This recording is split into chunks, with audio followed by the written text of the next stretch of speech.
할렐루야. 아멘. 오늘도 주님의 은혜로 나오신 여러분들을 환영합니다. 이 시간 함께 우리가 살아가는 모든 순간순간이 주님의 은혜임을 고백하며 가사를 묵상하시며 찬양으로 하나님께 영광 돌리도록 하겠습니다.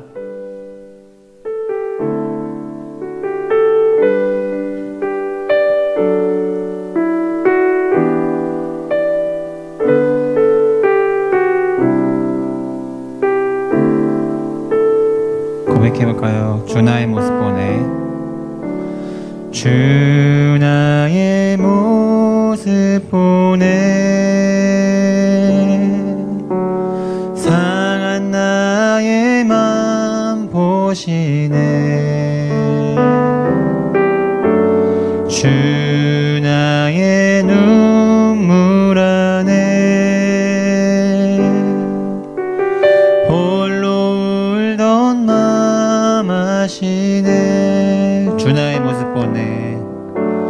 주 나의 모습 보네. 상한 나의 맘 보시네. 주 나의 눈물 안에 홀로 울던 맘 아시네. 세상 소망 다 사라져가도 주의 사랑은 끝이 없으니 살아가는 이 모든 순간이 주 은혜임을 나는. 다시 한번 고백해 보겠습니다. 세상 소망 다 사라져가도, 세상 소망 다 사라져가도 주의 사랑은 끝이 없으니 살아가는 이 모든 순간이 주 은혜임을 나는 믿네. 주 사랑 내게 있네. 주 사랑 내게 있네. 그 사랑이 날 채우네. 주 은혜 내게 있네. 그 은혜로 날 채우네. 세상 소망 다 사라져가도, 세상 소망 다 사라져가도 주의 사랑은 끝이 없으니 살아가는 이 모든 순간이 주 은혜임을 난. 한 번 더 고백해보겠습니다. 세상 소망 다 사라져가도, 세상 소망 다 사라져가도 주의 사랑은 끝이 없으니 살아가는 이 모든 순간이 주 은혜임을. 오늘 다시 한번 마음을 담아서 고백할 때, 세상 소망 다 사라져가도, 세상 소망 다 사라져가 주님의 사랑은 끝이 없습니다. 주의 사랑은 끝이 없.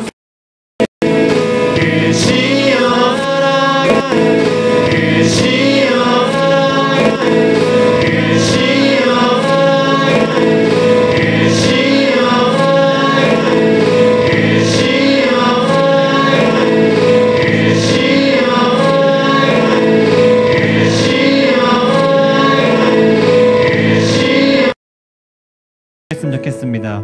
우리는 세상의 소망을 바라보지 아니하고 주님께서 우리 소망 되시니 하나님 이 시간 살아가는 모든 순간순간에 우리가 은혜로 살아갈 수 있도록 도와주시옵소서. 이 예배를 통해서 우리가 하나님의 은혜를 누리게 하시고 그 은혜로 또한 한 줄 살아갈 수 있는 능력을 우리에게 허락해달라고 우리 예배를 위해서 다 같이 기도하도록 하겠습니다. 기도하겠습니다. 하나님 감사합니다. 아버지 하나님, 세상에는 아무런 소망이 없고 세상에는 우리를 기쁘게 하는 것이 없는 소망 없는 존재들만 가득하는데 우리 소망 되신 예수님이 우리로 하여금 은혜로 살아갈 수 있도록 도와주시니 감사합니다. 하나님 이 시간 예배를 통하여서 은혜를 우리에게 허락하여 주시옵소서. 예배와 찬양과 말씀을 통하여서 은혜를 받게 하시고 그 은혜로 말미암아 살아갈 수 있는 우리가 될 수 있도록 하나님 역사하시고 인도하여 주시옵소서. 예배 온 모든 발걸음이 그냥 왔다 그냥 하지 않도록 도와주시고 예배 가운데 하나님이 부어주시는 그 풍성한 은혜를 누리고 돌아갈 수 있도록 하나님 역사하시고 인도하여 주시옵소서. 우리는 은혜가 필요합니다. 은혜가 없으면 살아갈 수 없음을 고백합니다. 우리에게 은혜를 내려주시옵소서. 예배를 통해서 은혜를 허락하여 주시옵소서. 하나님 말씀을 듣는 가운데 그 말씀으로 말미암아 우리 마음속에 은혜가 채워질 수 있도록 하나님 역사하여서 그 은혜로 살아갈 수 있는 믿음을 허락하여 주시옵소서. 은혜로 살아가기 소망합니다. 세상에 소망을 두지 아니하고 하나님 주시는 은혜로 말미암아 살아가기 소망하오니 하나님 은혜를 우리에게 허락하시고 그 은혜의 힘으로 우리로 하여금 살아갈 수 있는 믿음을 허락하여 주시옵소서. 주님 감사합니다.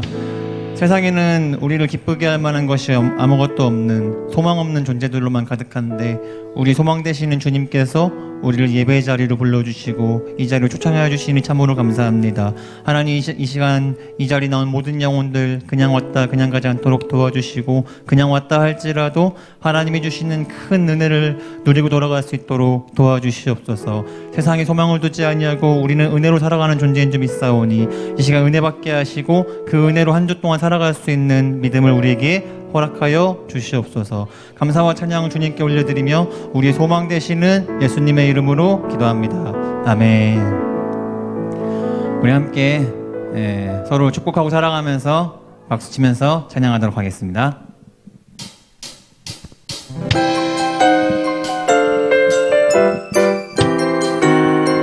아주 먼 옛날 아주 먼 옛날 하늘에서는 당신을 향한 계획이 있었죠. 하나님께서 바라보시며 좋았더라고. 우리 다시 한번 해볼까요? 아주 먼 옛날 아주 먼 옛날 하늘에서는 당신을 향한 계획이 있었죠. 하나님께서 바라보시며 좋았더라고 말씀하셨네. 이 세상 그 무엇보다 귀하게 나의 손으로 창조하였노라. 내가 너로 인하여 기뻐하노라. 내가 너를 사랑하노라. 축복하겠습니다. 사랑해요.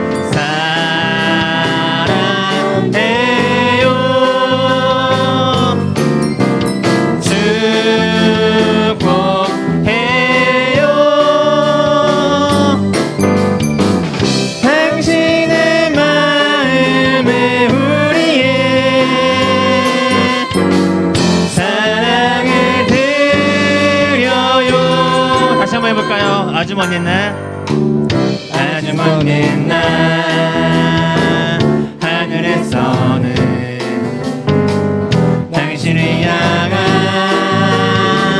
계획이 있었죠. 하나님께서 바라보시며 좋았더라고 말씀하셨네. 이 세상 그 무엇보다 귀하게 나의 손으로 창조하였노라. 내가 너로 인하여 기뻐하노라. 내가 너를 사랑하노라. 부르면서 사랑해요. 사랑해요. 축복해요. 당신의 마음에 우리의 사랑을 드려요. 이 세상 그 무엇보다 귀하게 나의 손으로 창조하였노라. 내가 너로 인하여 기뻐하노라. 내가 너를 사랑하. 우리 이번에 앞에 찬양팀 손거들면서 사랑해요. 사랑해요. 축복합니다. 축복해요.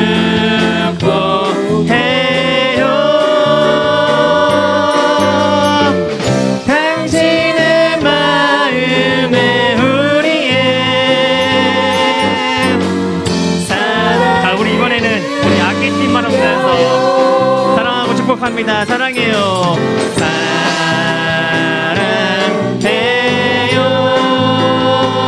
축복합니다. 축복해요.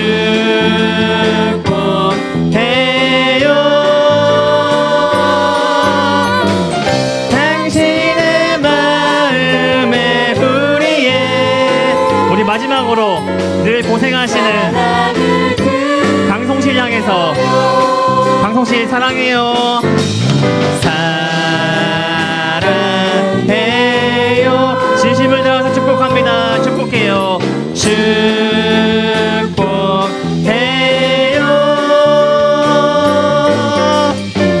당신의 마음에 우리의 우리 한 번만 더 할까요?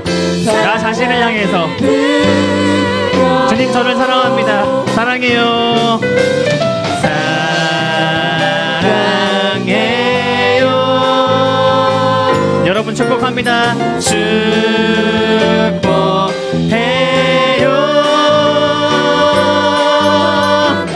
당신의 마음에 우리의 사랑을 드려요. 아름다운 마음들이 모여서 주의 은혜 나누며 예수님을 따라 사랑해야지. 우리 서로 다시 한번 고백해볼까요? 아름다운 마음들이 모여서 주의 은혜 나누며 예수님을 따라 사랑해야지. 우리 서로 사랑해. 하나님이 가르쳐준 한 가지, 내 이웃을 내 몸과 같이. 미움 다툼 시기 질투 버리고 우리 서로 이 다음에 예수님을 만나면 우리 뭐라 말할까. 그때는 부끄러움 없어야지. 우리 서로 사랑해. 하나님이 가르쳐준 한 가지, 내 이웃을 내 몸과 같이 사랑해요. 미움 다툼 시기 질투 버리고 다시 한번 처음부터 고백해보도록 하겠습니다. 아름다운 마음들이 모여서 그의 은혜 나누며 예수님을 따라 사랑해야지. 우리 서로 사랑해. 하나님이 가르쳐준 한 가지, 내 이웃을 내 몸과 같이 사랑해요. 미움 다툼 시기 질투 버리고 우리 서로 이 다음에 예수님을 만나면 우리 뭐라 말할까. 그때는 부끄러움 없어야지. 우리 서로 사랑해. 하나님이 가르쳐준 한 가지, 내 이웃을 내 몸과 같이 사랑해요. 미움 다툼 시기 질투 버리고 우리 서로 하나님이 가르쳐준 한 가지, 내 이웃을 내 몸과 같이 시작해 보겠습니다. 하나님이 가르쳐준 한 가지, 하나님이 가르쳐준 한 가지, 내 이웃을 내 몸과 같이 사랑해요. 미움 다툼 시기 질투 버리고 우리 서로 사랑해. 하나님이 가르쳐준 한 가지, 하나님이 가르쳐준 한 가지, 내 이웃을 내 몸과 같이, 미움 다툼 시기 질투 버리고 우리 서로 사랑해. 우리 서로 사랑하면서 격려의 박수, 하나님께 영광의 박수 돌립시다. 할렐루야. 하나님께서 우리한테 서로 사랑하라고 말씀하셨죠. 왜냐하면 하나님께서 우리를 너무 많이 사랑하셨기에 내가 너희를 사랑한 것 같이 너희도 서로 사랑하라. 그리고 그것이 우리에게 주시는 새 계명이라고 말씀하셨습니다. 우리는 서로 사랑해야 할 의무가 있지만 사실은 우리는 하나님만큼 사랑할 수 없습니다. 그렇죠?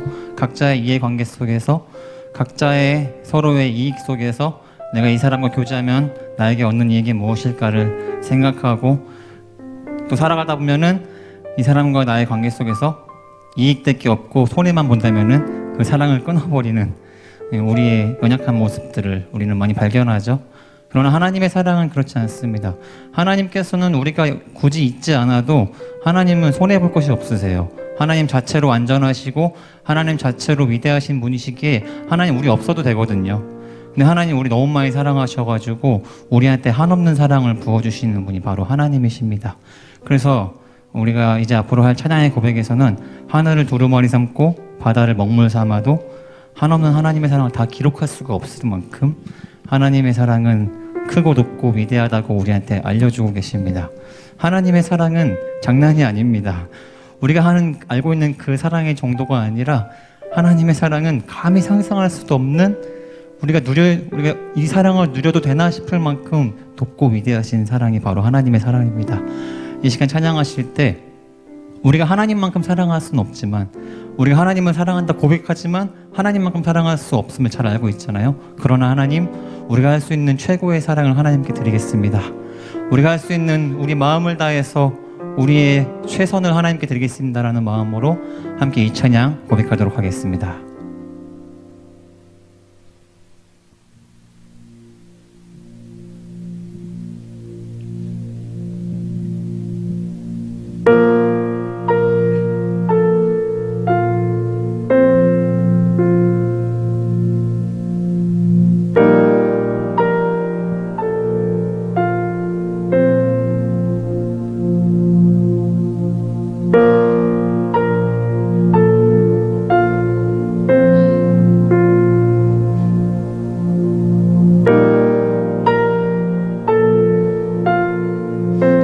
하나님의 사랑, 그 크신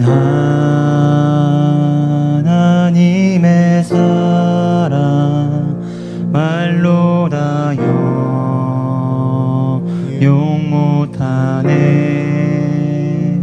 저 높고 높은 별을 넘어 이 낮고 낮은 땅 위에 죄범한 영혼 구하려 그 아들 보내사 화목제로 삼으시고 죄 용서하셨네.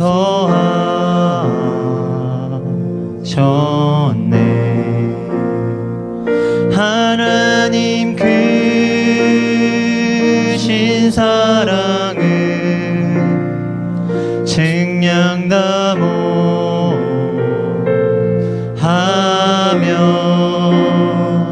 영원히 변치 않는 사랑 성도여 찬양하세.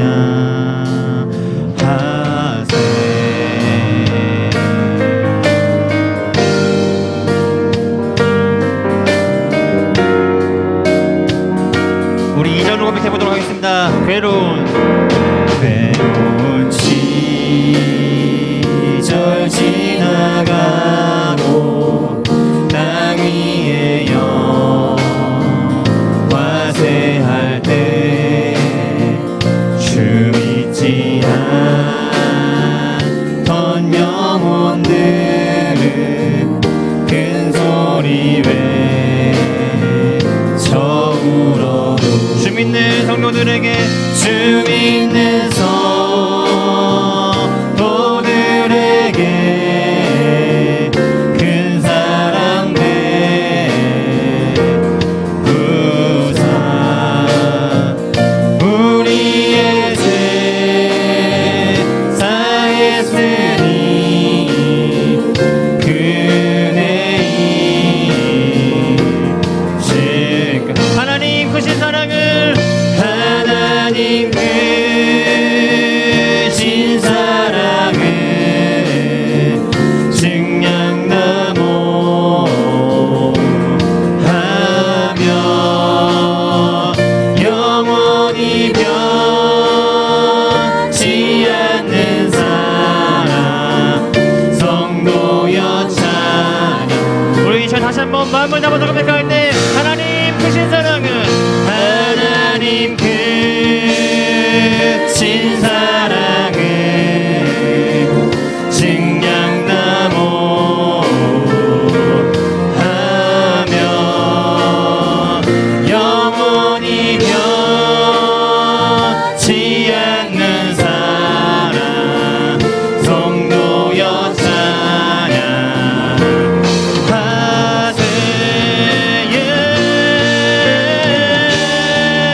하나님의 크신 사랑을 찬양합니다. 하나님의 한없는 사랑을 이 시간 우리 목소리를 담아서 주님 찬양합니다. 하나님의 사랑을 찬양하며 감사합니다.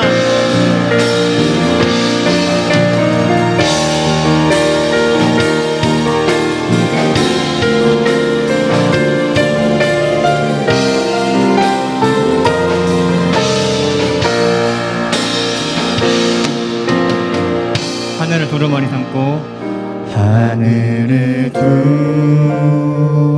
두루마리 삼고 바다를 머물 삼아도 한없는 하나님의 사랑 다 기록할 다시 한번 고백해 보겠습니다. 하늘을 두루마리 삼고 하늘을 두루마리 삼고 바다를 머물 삼아도 한없는 하나님의 사랑 다 기록할 수 없겠네. 하나님의 크신 사랑 그 어찌다 쓸까 저 하늘 높이 쌓아도 저 하늘로 높이 쌓아도 채우지 못하리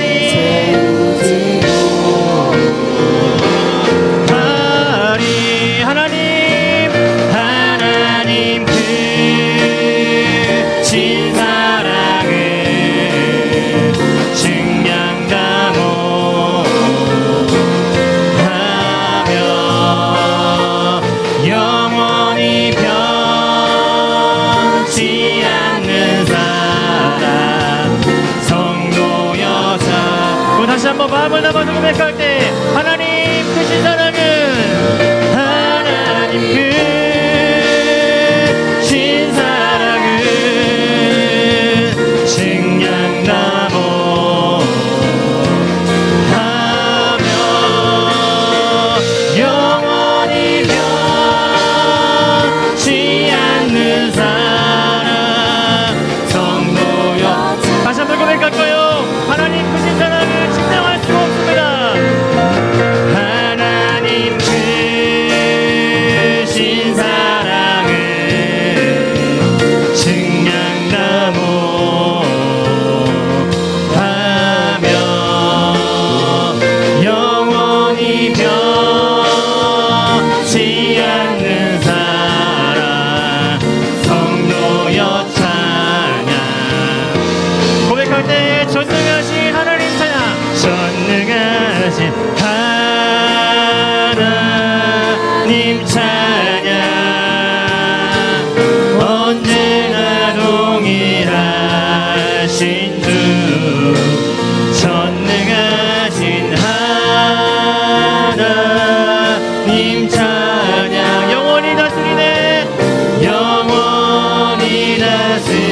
한번 전능하신 하나님 찬양. 전능하신 하나님 찬양. 주님은 언제나 동일하십니다. 언제나 동일하신 주. 전능하신 하나님 찬양. 영원히 다스리네. 나 주의 이름 높이니. 나 주의 이름 높이니. 우리 손을 높이 들고 주님의 이름을 높이십니다. 나 주의 이름 높이니. 하늘 높이 올린 깃발처럼 주의. 우리 한 번 더 고백할 때 나 주의 이름 높이니. 나 주의 이름 높이니. 나 주의 이름 높이니. 하늘 높이 올린 깃발처럼 주의 이름 높이니. 전능하신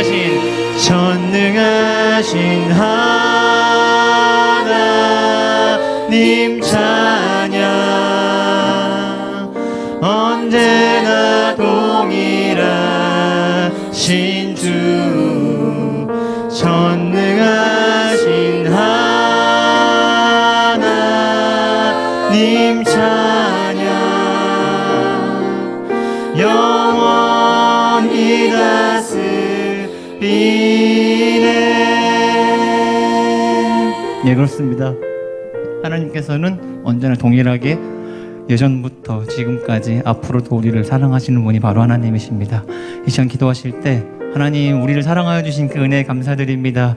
이 시간 예배하는 가운데 우리도 하나님께 사랑을 드리겠사오니 우리의 모든 마음을, 우리 모든 예배를 받아주시고 이 시간 말씀을 통하여서 다시 한번 하나님의 사랑을 누리고 그 사랑으로 살아갈 수 있는 은혜를 허락해달라고 이 시간 예배를 위해서 다 같이 기도하도록 하겠습니다. 기도하겠습니다. 하나님 아버지 감사드립니다. 하나님 언제나 동일하신 하나님, 과거에나 현재나 또한 미래에나 앞으로도 우리를 영원히 사랑하실 그 하나님의 은혜 참으로 감사드립니다. 하나님 이 시간 예배하는 가운데 우리도 하나님의 우리 마음을 담아서 우리의 사랑을 담아서 하나님께 드리오니 하나님 이 시간 우리 예배를 받아주시고 우리 모든 찬양과 우리 모든 예배를 하나님 영광 받아주시옵소서. 또한 이 시간 말씀을 통하여서 우리에게 주실 그 하나님의 사랑, 그 하나님의 은혜를 누리고 들어갈 수 있도록 하나님 역사하여 주시고 이 시간 그 하나님의 사랑으로 말미암아 살아갈 수 있는 우리가 될 수 있도록 하나님 역사하여 주시옵소서. 우리에게 은혜를 허락하여 주시옵소서. 우리에게 사랑을 허락하여 주시옵소서. 그 은혜로 말미암아 그 사랑으로 말미암아 살아갈 수 있도록 하나님 역사하여 주시옵소서. 이 시간 말씀 가운데 하나님의 사랑을 느끼고 돌아가기 소망합니다. 하나님 우리에게 역사하시고 하나님 임재하여 주시옵소서. 주님 도와주시옵소서.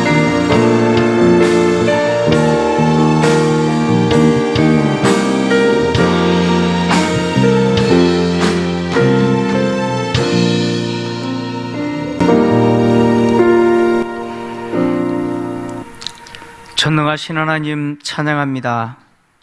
금요기도회를 맞이해서 또 소수의 성도들이지만 현장에 나와서 마음을 토하며 주님 앞에 기도합니다. 현장에서 나올 수 없으나 가정에서 또 온라인 영상으로 마음을 함께하며 하나님 앞에 또 기도하는 우리 성도들의 기도를 주님 들으시고 오늘 우리의 간절한 소원이 하나님의 거룩한 섭리와 또 선한 목적 속에서 응답되게 하여 주시옵소서. 환난을 당하는 자들이 많습니다. 물질로 또 건강으로 또 우리를 애워싸고 있는 코로나 바이러스로 고난당하는 성도들을 주님 외면하지 아니하시고 주님의 전능한 손으로 지키시고 또 하나님의 세상 통치를 보게 하신 하나님, 우리는 믿습니다. 하나님은 역사의 주인이시고 또 이 모든 환경 가운데 일하시는 분임을 또한 믿습니다. 하나님의 선한 목적이 이루어지게 하시고 다만 진노 중에서라도 주님의 긍휼이 오늘 기도하는 우리 성도들 가운데 덮어지시는 하나님의 은혜로 가득하게 하여 주시옵소서. 시종을 주께 의탁하며 예수님 거룩하신 이름으로 기도합니다. 아멘. 하나님의 말씀 오늘 두 군데를 보겠습니다. 사무엘하 12장 14절에서 17절까지, 그리고 시편 51편을 좀 같이 보겠습니다. 사무엘하 12장 14절에서 17절까지, 그리고 시편 51편을 좀 오늘 같이 봅니다. 14절에서 17절까지 먼저 교독합니다. 이 일로 말미암아 여호와의 원수가 크게 비방할 거리를 얻게 하였으니 당신이 낳은 아이가 반드시 죽으리이다 하고,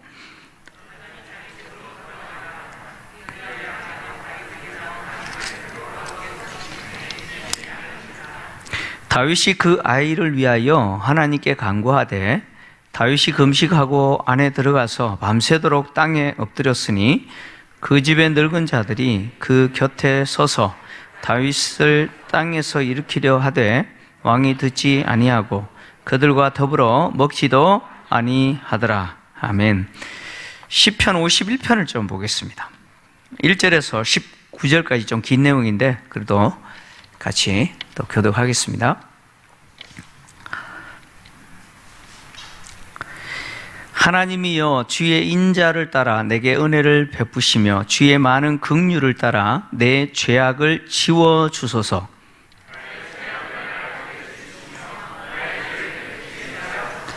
물론 나는 내 죄과를 아오니 내 죄가 항상 내 앞에 있나이다.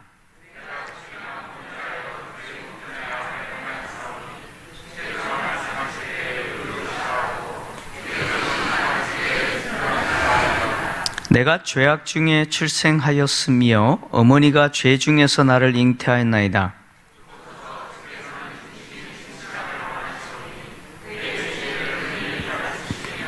우슬초로 나를 정결하게 하소서. 내가 정하리이다. 나의 죄를 씻어주소서. 내가 눈보다 희리이다.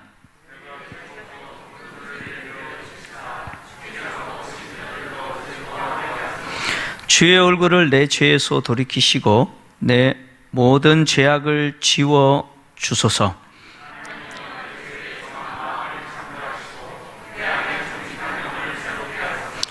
나를 주 앞에서 쫓아내지 마시며 주의 성령을 내게서 거두지 마소서.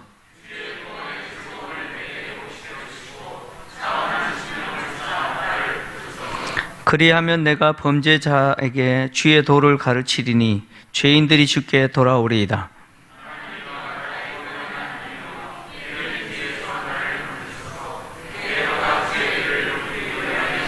주여, 내 입술을 열어 주소서. 내 입이 주를 찬송하며 전파하리이다.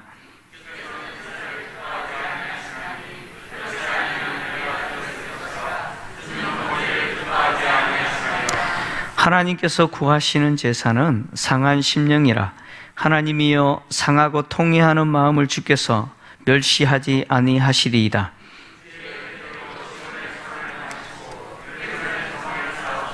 함께 봅니다. 그때에 주께서 의로운 제사와 번제와 온전한 번제를 기뻐하시리니 그때에 그들이 수소를 주의 제단에 드리리이다.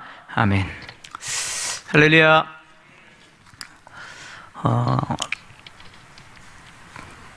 다윗이 저지른 죄에 대해서 하나님은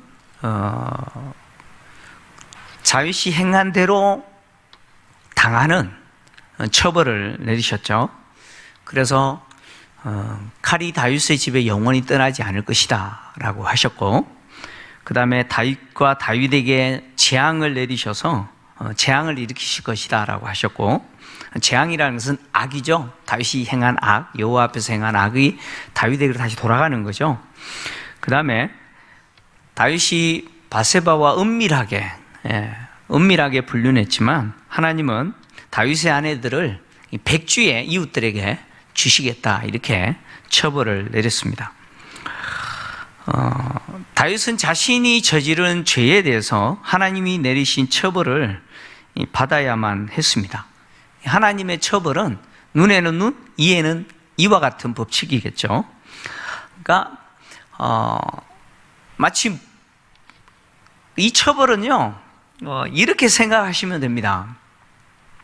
하나님 이거 안 주시면 참 이렇게 뒤에 이야기하신 것처럼 용서하셨다 그러니까 이것도 없으면 좋겠잖아요, 그죠? 예. 근데 그렇지가 않습니다. 무슨 이야기냐면 영하 10도가 넘는 겨울에 거의 그 얇은 여름옷 같은 반팔 티 하나 입고 밖에서 1시간 이상 있으면 어떻게 되죠? 멀쩡합니까? 그건 기계지 사람이 아니죠. 예. 영하 10도가 넘는 날씨에 내가 얇은 옷을 입고 그 바깥에서 1시간 있으면 그 대가 지불하죠, 그죠? 마치 그런 거와 같다, 그런 이야기입니다. 우리가 죄를 짓고 나면 그 지은 죄에 대해서 하나님이 심판을 하시지만 사실 그것은 내가 한 것에 대한 뭐예요? 내가 그대로 당하는 겁니다. 내가 한 짓에 대한 당연히 내가 당하는 거예요. 그거 피해갈 수가 없는 거예요. 그러나 하나님이 이거는 피해갈 수 없지만 그럼에도 불구하고 이미 다윗이 자기 행위에 대해서 객관적으로 심판을 내렸잖아요. 자기가 재판관이 돼서 뭐라고 선언했어요? 여호와 앞에서 죽을 자라고 그랬잖아요. 사형 판결을 스스로 내렸잖아요. 그 부유한 자가 행한 것에 대해서. 그러니까 다윗은 자기 행위를 스스로 사형 판결을 내린 거죠. 근데 하나님은 다윗이 내린 판결대로 하지 않으셨죠. 죽지 않을 것이다. 왜? 하나님이 다윗의 죄를 용서하셨기 때문이다. 이렇게 말씀하셨습니다. 그러나 다윗이 바세바와 관계 속에서 바세바가 임신했고 이제 태어날 그 아이는 하나님이 어떻게 선언하시느냐? 죽을 것이다. 이렇게 선언하셨어요. 죽을 것이다. 왜 죽어야 되느냐? 하나님은 그 이유에 대해서 이 일로 인해서 하나님의 원수들로부터 비방거리를 얻게 됐다. 이렇게 이야기하십니다. 하나님의 원수들로부터 비방거리를 얻게 됐다. 그러니까 비방거리를 제공했기 때문에 그렇다. 이렇게 이야기하시죠. 이게 무슨 이야기냐면 다윗은 이스라엘의 왕이죠. 근데 이스라엘의 왕은 이방 민족의 왕하고는 달라요. 이방 민족의 왕들은 자기가 주권자가 되어서 자기가 통치를 하죠. 그리고 취하는 자들이잖아요. 그러나 이스라엘의 왕은 하나님을 대신해서 통치하는 지도자죠. 그래서 자기의 생각이나 자기의 의지나 자기의 어떤 통치 철학을 갖고 하는 것이 아니고 누구의 뜻을 성취하는 겁니까? 하나님의 뜻을 성취하는 것이죠. 특히 하나님의 정의와 공의가 그대로 다윗을 통해서 다윗의 통치를 통해서 이루어지도록 하는 것이 바로 다윗이 해야 될 역할이죠. 그래서 다윗의 통치를 통해서 다윗은 누구를 대변해야 되느냐? 하나님을 대변해야 됩니다. 특히 하나님의 정의와 공의가 실현되도록 해야 됩니다. 그런데 이 다윗이 불륜을 저질러서 아이가 낳은 거예요. 그러니까 바세바가 낳은 아이는 결국 다윗이 저지른 불륜의 결과물이죠. 그죠? 불륜의 결과물일 뿐만 아니라 다윗이 지은 죄의 결과물입니다. 이거는 어떻게 할 수가 없어요. 근데 만약에 이 아이가 계속 살아있다라고 하는 것은 결국 다윗이 저지른 그 불륜과 죄의 결과물이 계속 남아있는 거잖아요. 그러면 하나님은 공의로우시다라고 하는 그 하나님이 드러나요, 안 드러나요? 드러납니까? 안 드러나죠, 그죠?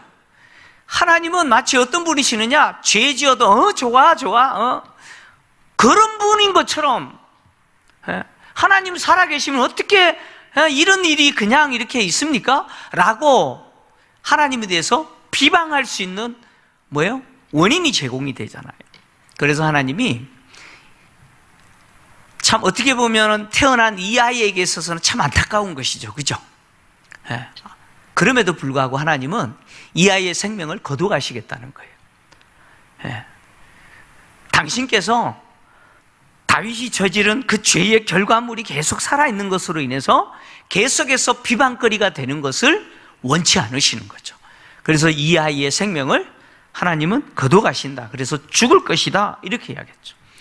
특히 하나님이 다윗과 언약을 맺으실 때 매우 중요한 약속을 한 가지 하셨어요. 그 약속이 사무엘하 8장 12절에서 15절인데 여러분 좀 같이 보겠습니다. 매우 중요한 약속을 하나님이 다윗에게 하셨어요. 자, 같이 보습니다. 시작. 내 수완이 차서 내 조상들과 함께 누울 때에 내가 내 몸에서 내 실을 내 뒤에 세워 그의 나라를 견고하게 하리라. 그는 내 이름을 위하여 집을 건축할 것이요 나는 그의 나라 왕위를 영원히 견고하게 하리라. 나는 그에게 아버지가 되고 그는 내게 아들이 되리니 그가 만일 죄를 범하면 내가 사람의 매와 인생의 채찍으로 징계하려니와 내가 내 앞에서 물러나게 한 사울에게서 내 은총을 빼앗은 것처럼 그에게서 빼앗지는 아니하리라. 아멘. 여기 한 가지 매우 중요한 약속을 하셨는데 그게 뭐냐면 네 뒤에 태어날 그 아이가 내 아들이 되겠다라고 하는 약속이죠. 그러니까 다윗의 후손으로 태어날 그 아이를 하나님은 당신의 아들로 받아주시겠다고 약속을 하신 거죠. 그러니까 하나님은 다윗을 통해서 태어날 그 아이에게 내 아들이 되겠다라고 하는 이 약속까지 주시면서 언약을 맺었는데 지금 분류를 통해서 태어난 아들이에요. 그럼 이거 어떻게 되는 거예요? 이거 어떻게 돼요? 이게 안 되잖아요. 그죠? 이거 말이 안 되는 거죠.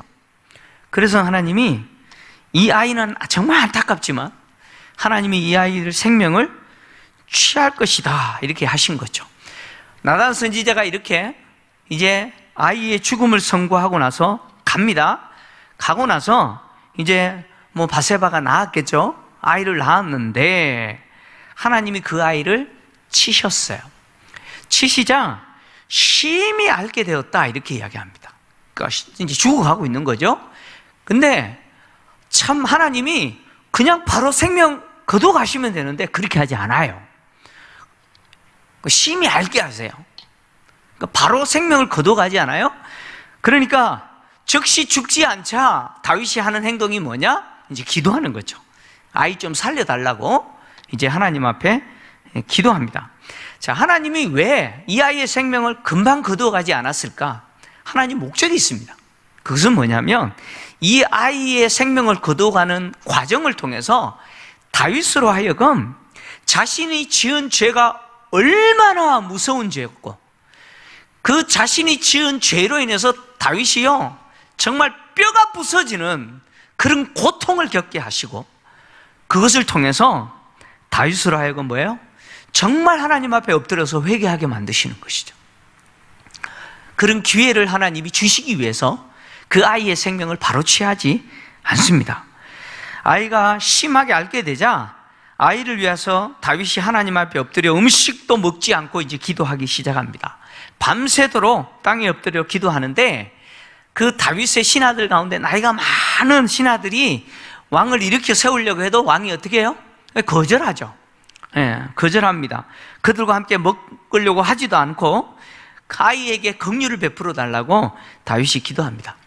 이때 다윗이 어떤 기도를 했는지 몰라요. 그런데 다윗이 이때 기도한 내용이 시편 51편의 내용입니다. 그래서 우리가 시편 51편을 읽었는데 이 시편 51편의 표제를 보면 이렇게 기록되어 있죠.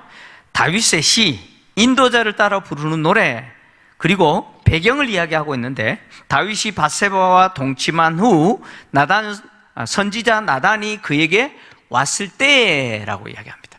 그러니까 선지자 나단이 와서 지금 이 이야기를 했을 때 다윗이 하나님 앞에 회개하며 기도했던 바로 그 내용이 오늘 본문 51편, 시편 51편의 내용입니다.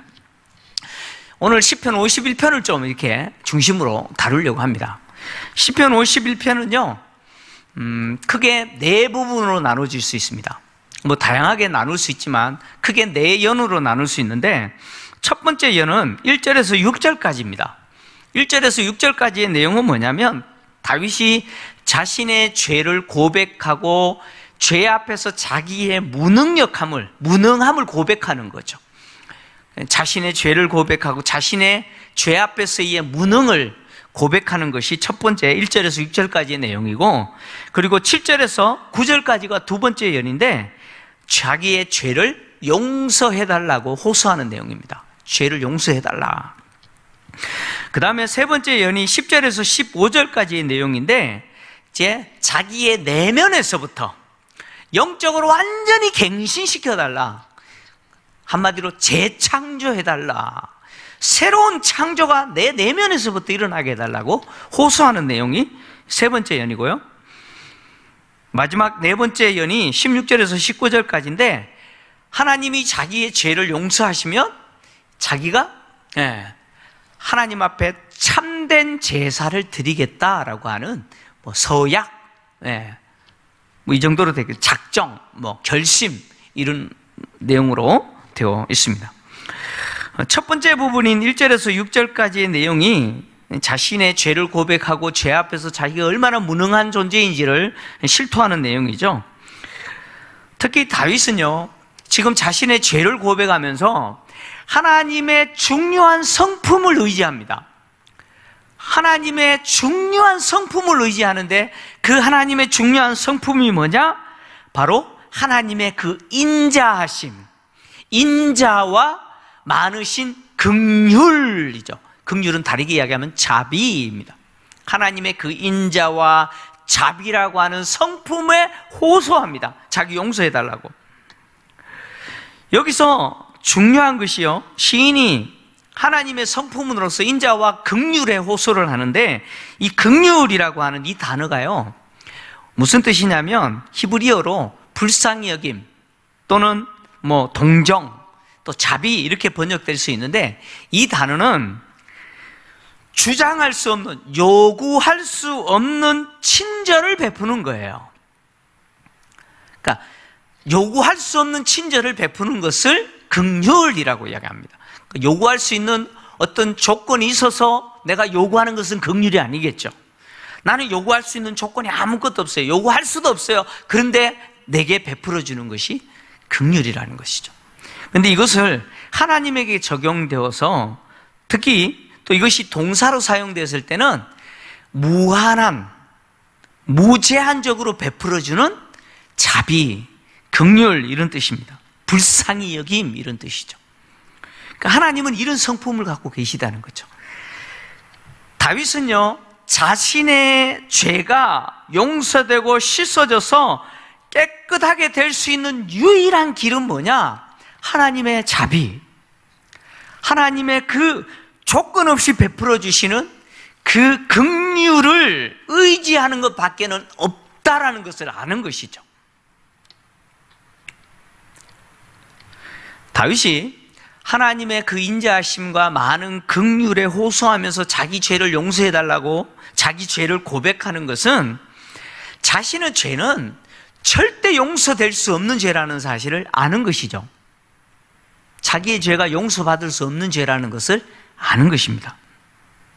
그리고 자기 자신 역시 하나님 앞에 용서받을 만한 어떤 자격도 없는 존재라는 사실을 알기 때문에 그 조건 없이 베풀어주는 하나님의 그 긍휼,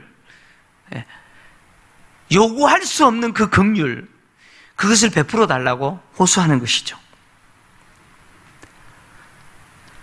진실한 회개는 자신의 죄가 용서받을 수 없는 것임을 알고 하나님의 그 긍휼하심에 호소하는 것이죠.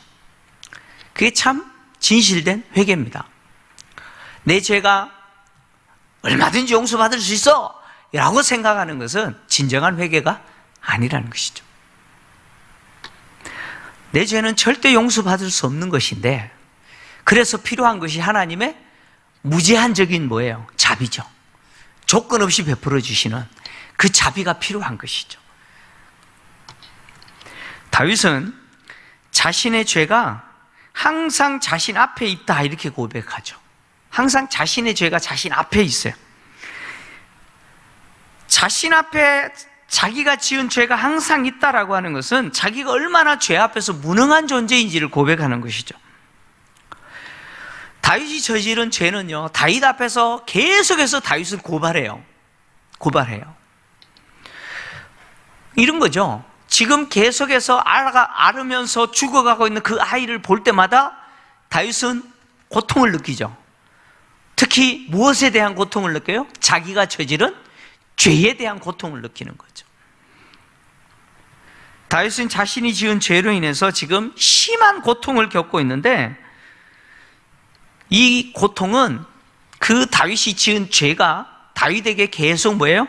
다윗을 고발하는 거예요. 계속 고발하는 거예요.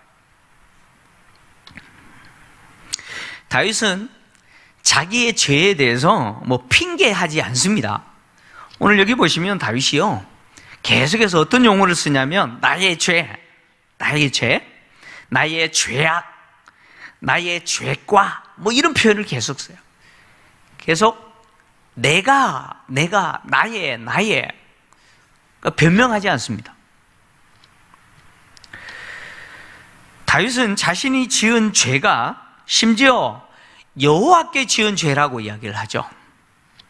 나단 선지자가 죄를 지적했을 때, 그리고 처벌을 선포했을 때 다윗이 고백했던 게 뭡니까? 내가 여호와께 범죄하였노라 라고 했잖아요. 그 고백처럼 오늘 시편을 통해서 내가 주께만 범죄하여 주의 목전에서 악을 행하였나이다 이렇게 고백했어요. 같은 고백이에요. 다윗이 지금 주께만 범죄하였고 주의 목전에서 악을 행하였다 이렇게 고백했는데, 이걸 오해하면 안 됩니다. 내가 주께만 범죄했습니다 라고 하는 이 다윗의 고백을 오해해버리면, 그러면 다윗은 바세바나 뭐 우리아한테는 죄를 안 지었다는 이야기야? 뭐야? 이렇게 생각하면 안 됩니다. 이거는 히브리식 표현이에요. 자, 유대인들에게 있어서 사람과 관계에서 죄를 짓잖아요. 그러면 물론 사람에게도 죄를 짓는 것이지만 그 죄는 누구에게 짓는 거예요? 하나님에게 짓는 것이라는 거죠. 하나님과의 관계를 깨뜨리는 거라는 겁니다. 그래서 창세기에 보면 요셉이 보디발의 아내의 유혹을 뿌리칠 때, 그죠? 뿌리칠 때 했던 말이 뭡니까? 내가 어찌 이 큰 악을 행하여 여호와께 덕지하리까라고 했죠. 그죠? 사실 보디발의 아내와 관계를 맺는 것은 보디발에게 죄를 짓는 거지, 그렇지 않습니까? 그런데 요셉이 뭐라고 이야기하느냐? 보디발에게 죄를 짓는 것이 아니라 여호와께 덕지한다 이렇게 이야기해요. 이게 히브리식 사고라는 거예요. 그래서 가난한 자들, 소외된 자들, 고아나 과부나 나그네나 이런 사람들을 압제할 때 사실 그들에게 죄를 짓는 거잖아요. 그런데 그런 행위는 누구에게 죄를 짓는 거예요? 율법에 근거해서 하나님께 죄를 짓는 거죠. 그래서 다윗이 바세바에게 죄를 짓지 않았고 우리아에게 죄를 짓지 않았다라는 게 아니고, 바세바와 우리아에게 지은 그 죄가 누구에게요? 하나님께 지은 죄라는 것이죠. 하나님과 관계를 깨뜨린 죄라는 것이죠.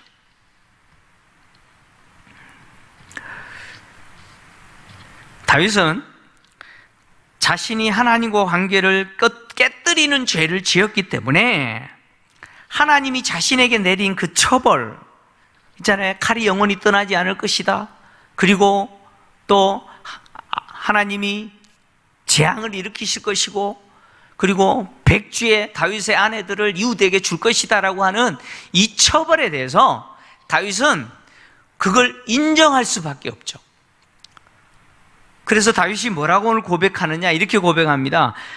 주께서 말씀하실 때에 의로우시다 하고 주께서 심판하실 때 순전하시다 하리다 이렇게 고백했죠. 이건 무슨 이야기냐면, 나단 선지자가 와서 다윗의 죄를 지적하고 하나님의 그 처벌을 선포했을 때 다윗은 그 처벌에 대해서 부당합니다 라고 하지 않았다는 거예요.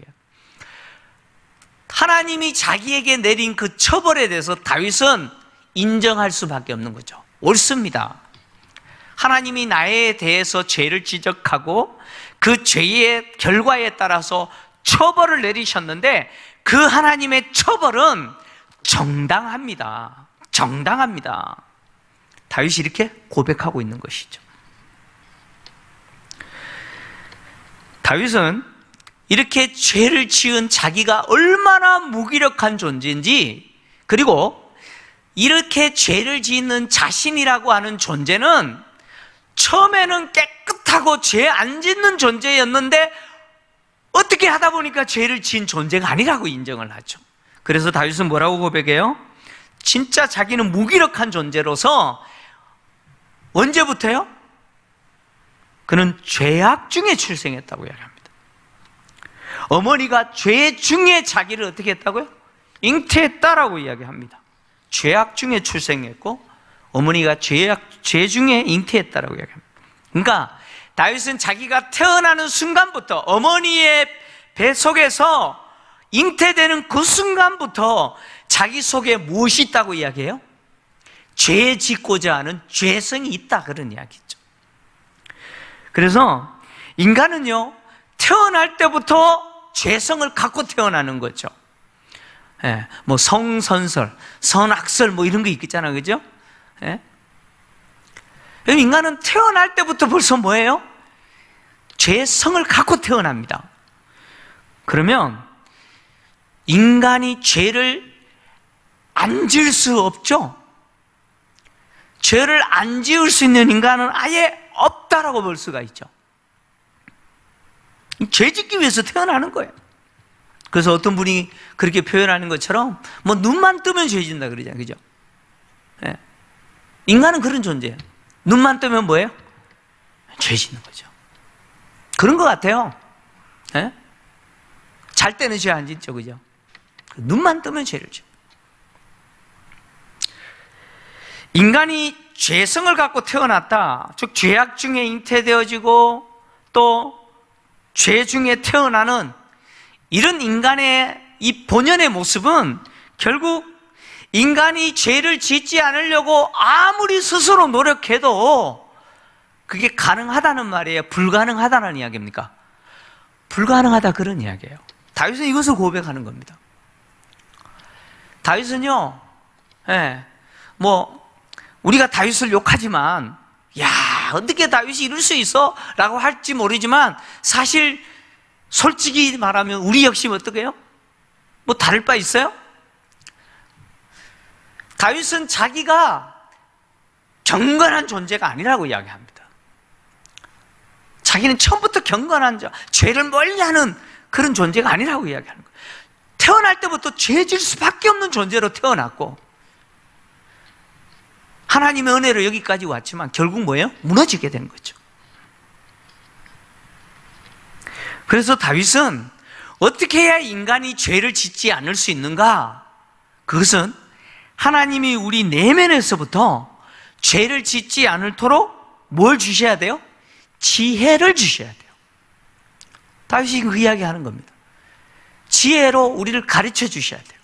우리의 내면에서부터 하나님의 뜻이 무엇이고 하나님을 경외하는 방법이 무엇인지, 무엇이 하나님이 원하시는 것인지 우리 내면에서부터 하나님께서 지혜로 가르쳐 주셔야 비로소 인간이 그 죄의 본성을 쫓아 행하지 아니하고 하나님 주시는 그 지혜대로 행하는 삶을 통해서 죄에서 벗어나는 삶을 살 수 있다는 것이죠. 다윗은 하나님이 자신의 죄를 씻어주시고 용서해 주시기를 간절히 호소하면서 우슬초로 나를 씻어달라고 이야기하잖아요. 이 우슬초라고 하는 이 식물은요, 물을 머금는 식물이에요. 머금는 식물인데 특히 율법에 근거하면 이 우슬초가 사람을 부정해서 정결하게 하는 행위 속에서 사용되는 풀이기도 하죠. 그래서 예를 들면 나병 환자가, 악성 피부병이죠. 나병 환자가 정결케 되었을 때 그 정결케 되는 과정이 있죠. 그 절차가 있어요. 대제사장에게 보이고 나면 대제사장이 어떻게 해요? 이제 피부가 깨끗하게 나은 것을 확인하고 나면 이제 절차에 들어갑니다. 그래서 그 중에 한 가지가 뭐냐면 새 2마리를 가지고 가서 한 마리는 흐르는 물 속에서 잡고 물 위에서 잡아서 그 피와 물을 섞어서 우슬초에 묻혀서 그 피를 어떻게 해요? 그 나병에서 깨끗함을 받은 자들에게 뿌려요. 그리고 한 마리 있는 새는 날려보내잖아요. 그는 어떤 절차를 갖추는데 이때 우슬초가 하는 역할이 뭐냐? 그 피를 뿌리는 역할을 하는 거죠. 그때 정결하게 되는 거죠. 다윗은 지금 자기의 그 죄를 우슬초로 마치 피를 뿌리듯이 뿌려서 깨끗하게 해달라고 요청하죠. 이건 뭘 또 다윗이 지금 고백하냐면 우슬처럼 깨끗하게 되지 않은 상태에서 자기가 어떤 존재냐? 그 죄로 심히 더러운 존재라는 것이죠.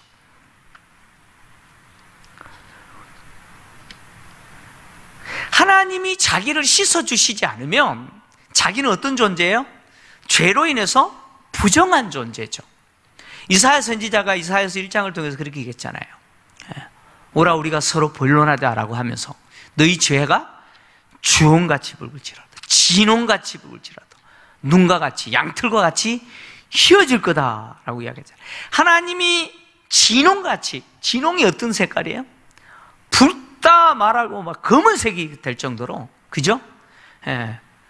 붉은색이 아예 검은색이 될 정도로 그렇게 진한 그런 죄도 하나님이 씻으시면 어떻게 돼요? 양털같이, 눈과 같이 휘어진다고 이사야 선지자가 이야기하잖아요. 다윗도 지금 그 이야기를 하는 거예요. 하나님이 자기를 씻어주시면 자기가 어떻게 되느냐? 눈과 같이 휘어지게 될 거다, 이렇게 고백하죠. 그러니까 하나님이 자기를 씻어주시지 않으면 자기는요 정말 더러운 존재라는 거죠.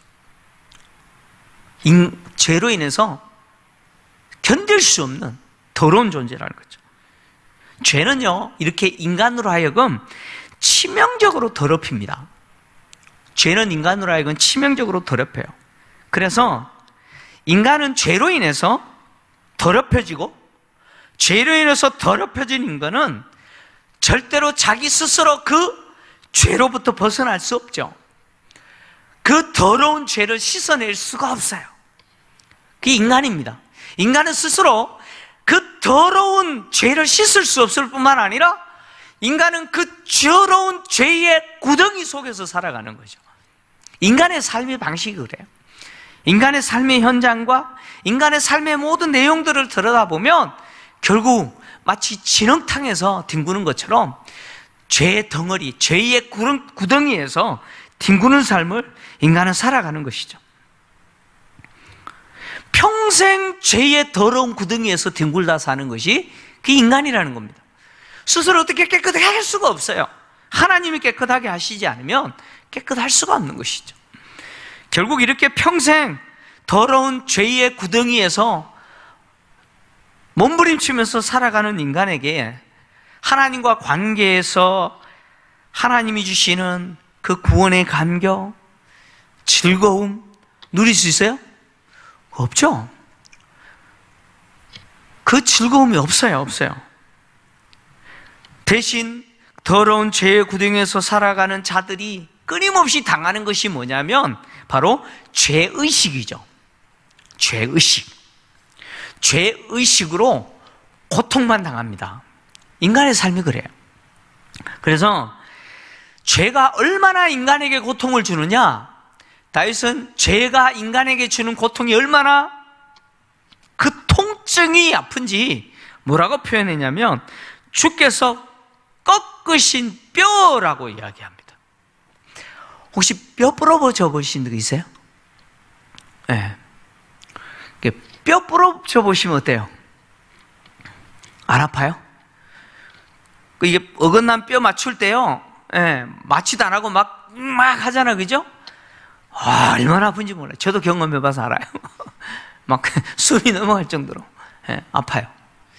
그러니까 이 죄의식, 이 죄가 인간에게 얼마나 고통을 주는지 그 통증이 마치 뼈가 부러진 것 같은 그런 통증을 준다고 지금 다윗이 고백하는 거죠. 이런 통증 앞에 무슨 기쁨이 있겠고, 이런 통증 가운데서 무슨 즐거움이 있겠어요? 그죠? 그러니까 인간이 죄 가운데 살아갈 때는 이런 통증밖에 없는 거예요. 하나님과 관계 속에서 하나님 주시는 그 기쁨과 즐거움과 특별히 구원의 감격 없는 것이죠. 그래서 다윗은 이걸 회복시켜 달라고 호소합니다. 그래서 하나님과 바른 관계가 다시 회복되어지고 하나님이 자기 죄를 깨끗하게 눈과 같이 희게 씻어주심으로 인해서 비뚤어지고 꺾여버렸고 뒤틀려져 버렸던 하나님과 바른 관계가 회복되어짐으로 인해서 하나님이 그에게 주시는 그 구원의 감격, 그 즐거움 회복해달라고 이야기하죠. 그리고 이 회복은 근본적으로 무엇을 통해서만 가능하느냐? 내면 속에서 영적인 완전한 새 창조, 영적인 갱신이겠죠. 이것으로 통해서만이 가능하다라고 지금 다윗은 이야기합니다. 그래서 다윗이 뭐라고 고백하냐면 자신의 내면 속에서 정한 마음을 창조하시고 정직한 영을 어떻게 하라고요? 새롭게 하십시오라고 이야기합니다. 다윗이요, 정한 마음을 창조하시고, 이게 창조라고 하는 단어를 사용했습니다. 이건 대단한 거예요. 이거 뭘 이야기하냐면 우리의 내면 속에 있는 부패한 인간의 본성, 이것이 끊임없이 우리를 죄 짓게 만들잖아요. 그것이 인간이잖아요. 태어날 때부터 이 부패한 죄의 본성이 끊임없이 일평생 인간을 괴롭힙니다. 근데 이 부패한 죄의 본성 속에 갇혀 살아갈 때 우리는 기쁨이 없어요. 끊임없이 뼈가 부서지는 것처럼 그런 통증 속에 살아갑니다. 죄책감이겠죠. 근데 하나님이 우리의 내면에서부터 어떻게 하시느냐? 그 부패한 인간의 본성을 따르지 아니하고 하나님을 따라 하나님을 기쁘시게 하는 자로 살 수 있도록 우리의 내면에서부터 영적인 갱신을 일으켜 주시는 거죠. 우리의 내면을 완전히 새롭게 창조하시는 거죠. 재창조입니다. 이것은 결국 우리가 인간의 부패한 본성을 따르지 아니하고 하나님을 기쁘시게 하는 삶을 살기 위해서 내가 몸부림치면 되느냐? 절대 안 된다는 이야기예요. 내가 몸부림치면 될 것 같으면 얼마나 좋겠어요? 근데 이게 내 몸부림과 관계가 없는 거죠. 내 몸부림은 안 됩니다. 그래서 하나님이 나를 완전히 재창조해 주셔야 돼요. 새롭게 하셔야 되죠. 그래서 하나님이 하신 방법이 뭡니까? 저와 여러분에게 하신 은혜가 뭐예요? 하나님 우리에게 베푸르신 은혜가 뭐예요? 예수님의 십자가 사건이죠. 예수님의 십자가 사건은 우리로 하여금 어떤 은혜를 입게 됐느냐? 바로 거듭나게 하신 은혜를 입겠죠. 저와 여러분을 어떻게 하셨어요? 하나님이 다시 태어나게 하는 재창조죠. 거듭나게 하는 은혜를 주신 거죠. 누구를 통해서요? 성령을 통해서. 다윗은 자기 속에 태어날 때부터 갖고 있었던 이 죄의 본성 때문에 결국 죄질 수밖에 없고 그 죄로 인해서 뼈가 꺾어지는 그 통증이 있지만 하나님이 이 죄를 깨끗하게 씻으시고 그리고 자신의 내면에서부터 하나님이 행하시는 재창조, 영적인 완전히 새롭게 태어나도록 하시는 갱신을 일으켜 주시기를 소망하면서 뭐라고 이야기하느냐? 주의 성령을 거두지 마십시오라고 이야기합니다. 뭘 말하느냐면 다윗은 알았어요. 자기 속에 부패한 본성, 그 죄를 짓고자 하는 본성을 꺾을 수 있는 유일한 길은 뭐냐? 내 속에 누가 거하시는 거예요? 누가? 성령이 거하시는 거예요. 하나님의 영이신 성령이 내 속에 거하시는 거죠.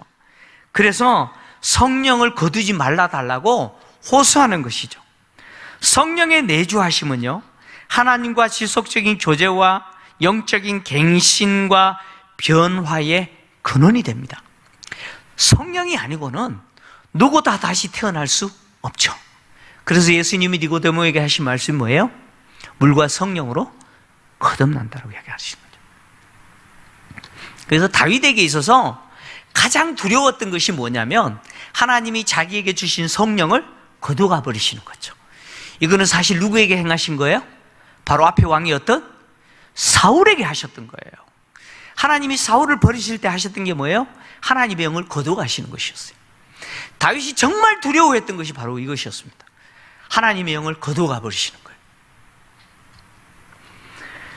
다윗은 하나님이 자신의 죄를 용서하고 깨끗하게 하셨을 때 비로소 자신이 참된 제사를 드릴 수 있다라고 고백하죠. 다윗은요, 피 흘린 죄를 용서해달라고 하죠. 피 흘린 죄에서 나를 용서해달라고 이야기합니다. 이 피 흘렸다라고 하는 것은 다윗이 누구를 죽였다는 이야기예요? 우리아를 죽여서 피를 흘렸다 그 이야기. 그걸 고백하는 거죠. 우리아를 죽여 흘린 그 피 흘린 죄를 용서해달라는 것이죠. 그리고 그 피 흘린 죄를 용서받아야만이 비로소 다윗은 하나님 앞에 하나님이 원하시는 제사를 드릴 수 있다라고 이야기합니다. 다윗이 굉장히 중요한 이야기를 했는데, 피 흘린 죄를 그대로 가지고 있으면서 하나님 앞에 번제나 짐승으로 드리는 제사를 하나님이 받으시느냐? 하나님이 받지 않으신다는 거예요.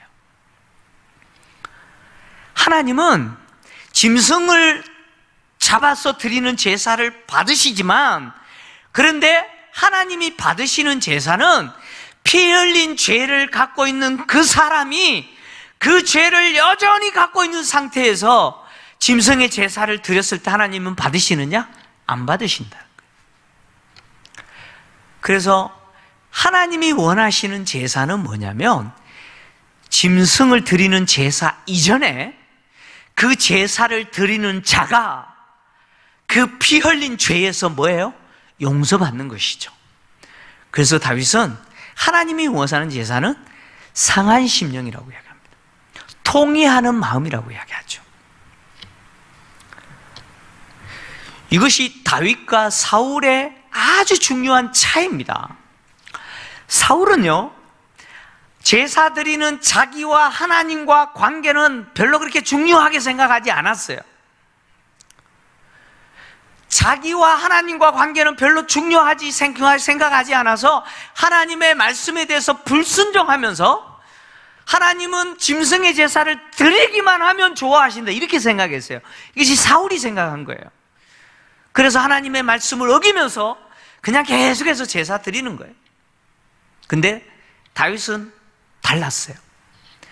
다윗은 자기가 하나님과 관계가 틀어지고 그 관계가 끊어진 상태에서 하나님 앞에 아무리 짐승의 제사를 드려봐야 그 제사 하나님 안 받으신다는 거 알았어요. 하나님이 정말 원하시는 제사는 짐승의 제사를 드리기 전에 먼저 제사 드리는 그 사람의 죄 문제 해결하는 거죠. 그래서 상한 심령을 제물로 받으신다는 거예요. 상한 심령의 제사를 원하신다는 거예요. 이 상한 심령이라고 하는 것은 상하고 통회하는 마음이죠. 이 말은 쉽게 이야기하면 하나님 앞에서 자신이 지은 죄 때문에 가슴 치면서 하나님 앞에 회개하는 것을 이야기합니다. 이 제사를 하나님이 기뻐하신다는 거예요. 다윗은 이렇게 상하고 통회하는 심령과 그 마음을 하나님이 절대 멸시하지 않는다. 무슨 이야기냐면, 물어볼게요. 하나님께 용서받지 못할 죄가 있을까요, 없을까요? 있을까요, 없을까요? 있죠. 그게 뭘까요? 절대 용서받지 못하는 죄가 딱 한 가지 있습니다. 그게 뭘까요? 회개하지 않는 죄입니다. 다시 말씀드립니다. 수천 명을 죽여도요, 정말 하나님 앞에 진실하게 회개하는 자는 용서받아요, 안 받아요? 받습니다. 받아요. 근데요, 회개하지 않는 죄는 하나님 절대 용서하지 않습니다. 정말 하나님이 원하시는 예배자는 어떤 사람이냐? 하나님과 관계, 그 관심 없어요? 그냥 하나님 앞에 예배만 드리면 하나님이 좋아하신다고 생각하면서 예배 드리는 사람이죠. 하나님 그 예배를 안 받으시는 거예요. 정말 하나님이 원하시는 예배는 뭐냐면, 하나님 앞에 나와서 나는 죄인입니다라고 뭐예요? 자기 가슴을 치면서 애통해하면서 그 죄를 고백하면서 회개하는 그 사람의 예배를 하나님이 받으시죠. 예수님이 세리와 바리새인이 성전에서 기도하는 모습을 봤죠? 바리새인은 서서 손을 높이 들고, 하나님 아버지, 나는 일주일에 2번이나 11절을 드리고 뭐라 그러면서 나는 저 세리와 같지 않음을 감사합니다. 기도했어요. 정말 홀리하잖아요. 근데 세리는요, 가슴을 치면서 뭐 했어요? 나는 죄인입니다. 근데 하나님이 두 사람을 돌아갔을 때 누가 어렵다고 했어요? 세리 보고 어렵다고 그랬어요. 무슨 이야기냐면 하나님이 정말 받으시고자 하는 예배는 전제 조건이 있어요. 그게 뭐냐? 회개하는, 하나님 앞에 먼저 나는 죄인입니다, 하나님 앞에 예배 드릴 수 없는 죄인입니다라고 애통해하면서 고백하는 그 상한 심령으로 하나님 앞에 드리는 예배겠죠. 진정한 회개가 선행되지 않는 예배를 하나님 받지 않으셔요. 나는 예배 드렸다고 마음이 편할지 모르지만 하나님은 아무 상관없는 예배라고 이야기하십니다. 그래서 다윗이 뭐라고 이야기합니까? 자기가 상한 심령으로 하나님 앞에 나아갔을 때 하나님 멸시치 않는다고 이야기합니다. 하나님은 그렇게 예배 드리는 자를 받아주세요. 그리고 그 사람을 깨끗게 하세요. 그런 이후에 다윗은 뭐라고 이야기하느냐? 18절, 19절을 통해서 물론 다른 사람이 이야기한 것처럼 이야기하지만 뭘 드리겠다고 고백합니까? 수소의 제물을 드리겠다. 비로소 짐승의 제사를 드리겠다라고 이야기하는 것이죠. 하나님이 받으시는 그 짐승의 제사가 하나님이 받으시는 제사가 되기 위해서는 그 제사 드리는 자가 상한 심령으로 통회하는 마음으로 하나님 앞에 나아가는 것이 필요하죠. 우리가 일평생 정말 수없이 하나님 앞에 예배를 드려요. 특히 한국 교회는요, 외국인들이 보면요 기절해요. 외국인들이 보면 한국 사람들은요 정말 기절합니다. 얼마나 예배가 많은지. 일주일에 예배를 몇 분 드려요? 월, 화, 수, 목, 금, 토, 주일 새벽기도, 수요 예배, 금요 기도회, 맞죠? 또 주일 예배. 어떤 교회는 수요 예배도 오전, 오후까지 드리죠? 그죠? 그리고 어떤 교회는 주일 예배를, 우리 교회는 3부로 드리지만 어떤 교회는 6부, 7부, 8부까지 드리잖아요. 오후 예배 드리고요. 외국 사람들이 보면요, 와, 진짜 예배 많이 드리잖아요. 일주일에 그렇게 되는데 한 달이면 얼마예요?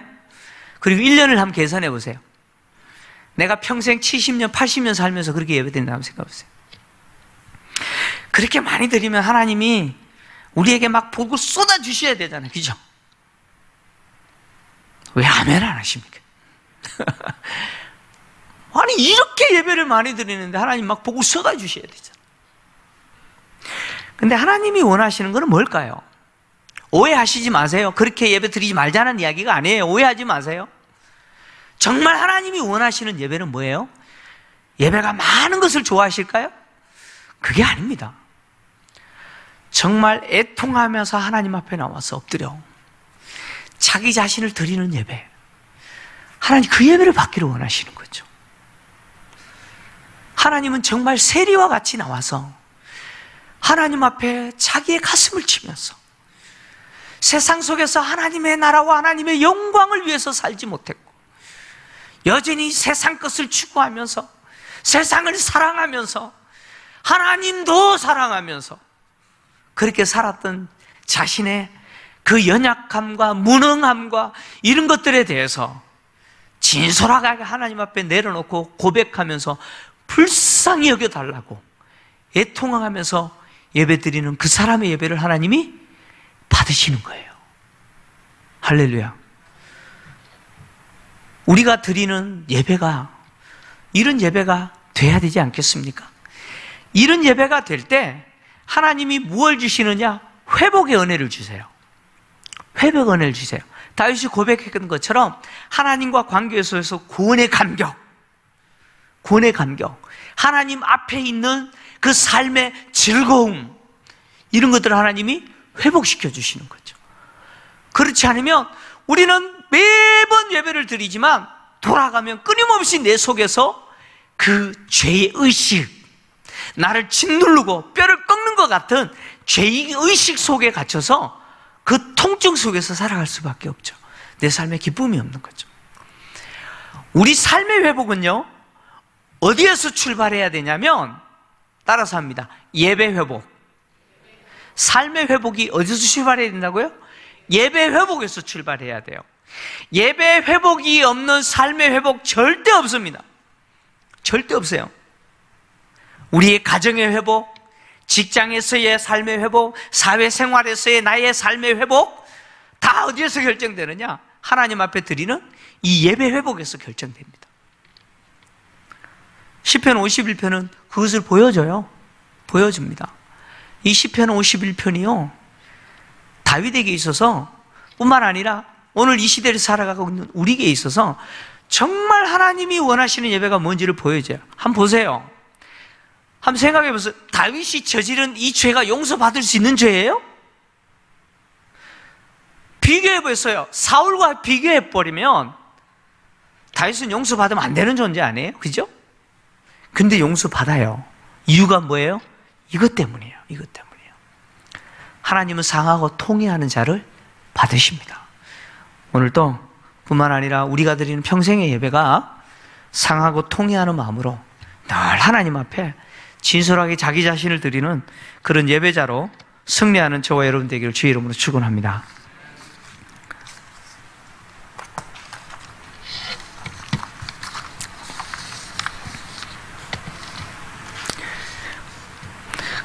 시편 51편을 근거로 이 찬양이 근거로 한 찬양이 있습니다. 정결한 마음 주시옵소서. 아마 잘 아시는 찬양일 수도 있을 건데 오늘 이 찬양하면서 기도에 시작하도록 하겠습니다.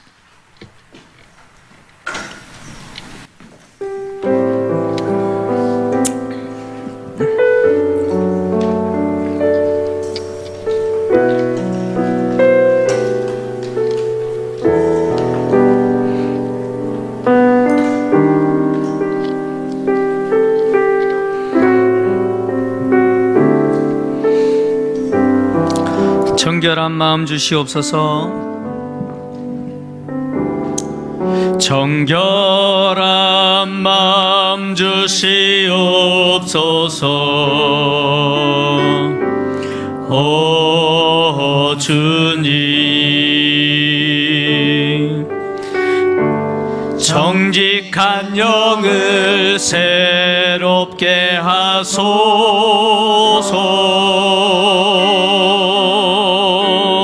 정결한 마음 주시옵소서.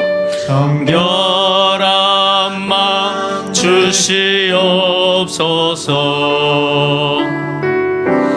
오 주님, 정직한 영을 새롭게 하소서. 나를 주님 앞에서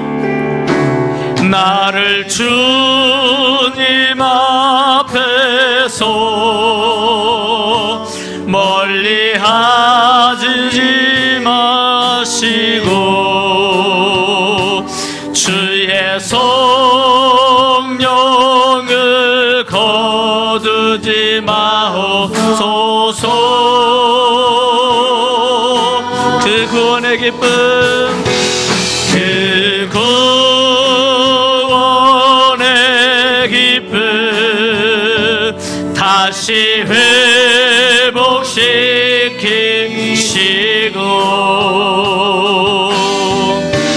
변치 않는 마 내 안에 주소서. 다시 한번 찬양하겠습니다. 정결한 마음 주시옵소서.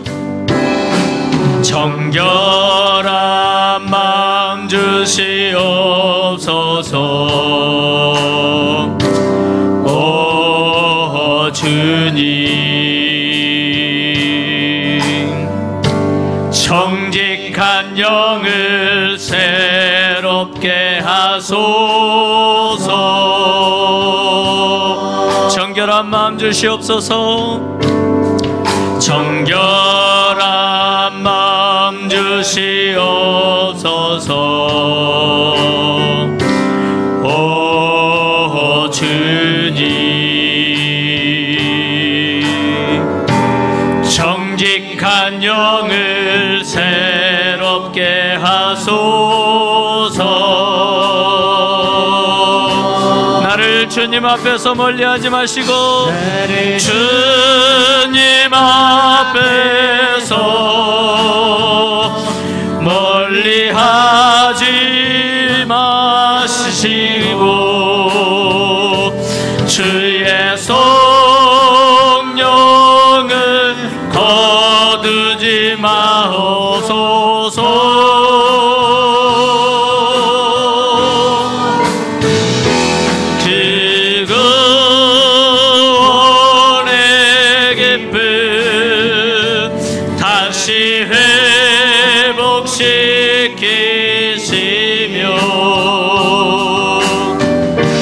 변치 않는 마음 내 안에 주소서.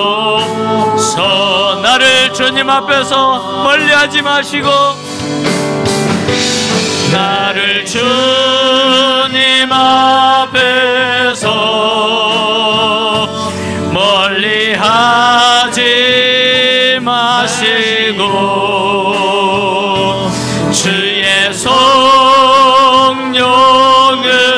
거두지 마옵소서.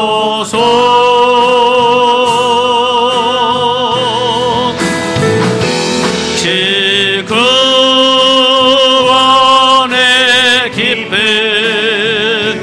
다시 회복시키시고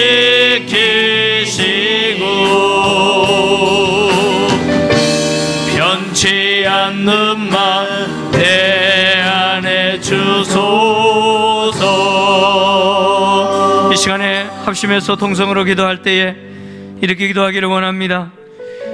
주님의 인자와 많은 자비로 우리의 허물과 죄를 씻어주시고 우리의 연약함과 무기력함을 아시는 주님, 모든 불의와 죄에서 우리를 깨끗하게 정결케 하옵소서. 나의 평생에 주께 드리는 예배가 주님과 올바른 관계 속에서 드려지는 예배가 되게 하여 주옵소서. 주님 앞에 나올 때마다 상하고 통회하는 마음으로 하나님 앞에 엎드려 죄를 고백하며 진실하게 하나님이 원하시는 예배자로 나가게 해달라고, 하나님께서 주시는 구원의 감격과 즐거움을 잃어버리지 않게 하시고 우리 속에 거하시는 성령을 따라 행하는, 그래서 나의 평생에 주님을 기쁘시게 하는 자로 살게 해달라고 주여 한번 외치고 동성으로 기도하겠습니다. 주여, 주여, 하나님 아버지, 주의 인자하심과 주의 그 긍휼하심 한없이 우리에게 자비를 베풀어 주시는 그 하나님의 인자와 긍휼 가운데 보소오니 주여 우리의 죄를 용서하시고 우리의 허물을 씻어주시기를 간절히 원합니다. 진홍같이 붉은 죄, 양털같이 눈과 같이 이어지기를 간절히 원합니다. 주홍같이 붉은 죄, 주여 눈같이 이어지게 하시기를 원합니다. 하나님, 내가 평생 동안 하나님 앞에 드리는 예배가 주님과 바른 관계 속에서 드려지는 예배가 되기를 간절히 원합니다. 주님이 기뻐 받으시는 예배는 상하고 통회하는 마음이실진데, 하나님 늘 주님 앞에 나올 때마다 우리의 죄를 고백하고 나의 무기력함과 연약함을 주님 앞에 진솔하게 고백하며 주님의 은혜를 구하는 예배자가 되기를 간절히 원합니다. 살아계신 하나님 아버지, 우리에게 베풀어 주신 구원의 감격과 즐거움 잃어버리지 않게 도와주시고 우리 속에 거하시는 성령을 따라 행하는 자가 되게 하셔서 우리의 일평생의 삶이 나의 일평생의 하나님을 기쁘시게 하는 삶과 섬김과 사역이 되게 하시기를 간절히 원합니다. 주여, 우리의 삶의 현장에 동행하여 주시고 우리를 떠나지 마시고 우리와 함께하여 주시옵소서. 하늘의 문을 여소서, 하늘의 문을 여소서, 이곳에 주목하소서, 이곳을 주목하소서. 주를 향한 노래가 꺼지지 않으니 하늘을 열고 보소서 하늘을 열고 보소서 이곳에 임재하소서 이곳에 임재하소서 주님을 기다립니다 기도의 향기가 하늘에 닿으니